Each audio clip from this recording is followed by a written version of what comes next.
A short explanation of all the components on here. The screw terminal is just so that we can mechanically affix the rods to the bird. We couldn't do that normally because it takes too much heat and it's too dangerous if you were to try to solder these rods to the bird. The resistors control the flow of electricity, namely reducing the current so that we don't burn things out. So the button is connected to power, and we connect by pressing the button. It pulls a certain line on the microcontroller high to reset. So we can't put too much power from that battery into the microcontroller. So we run it through a resistor and then to the button.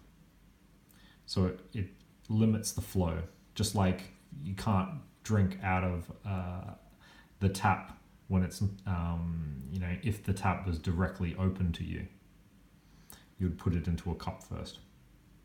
The other resistor is for the speaker. So we limit the amount of current going into the speaker. The microcontroller is the brain. So the brain is, I've programmed it to say, look at the legs, periodically go to sleep to save battery, because this is only a really small battery. And then if you do see that the resistance is low, then make the tweeting sound. So I had to sort of teach it, but I actually wrote the code about how the tweet sounds. So you'll see that it's slightly random and it sounds like a bird. You've got to be able to specify that.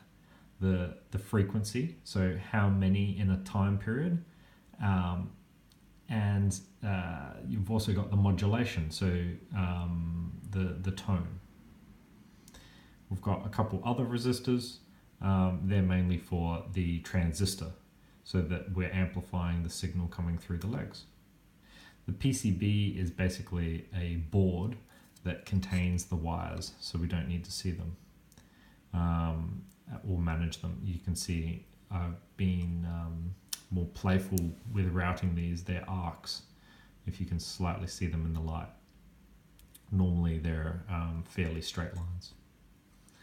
The LED is a good indicator for us, and if you want, you can find the programmer to reprogram this. And one thing that I'm thinking of is using the LED as a way of telling night from dark. Day from night. Because basically when light falls on it, we'll get a reading on the microcontroller, and we can use that to detect if there's light or not. And that's it. I'm glad you've enjoyed this. And I hope you tell your friends. Thank you. Bye.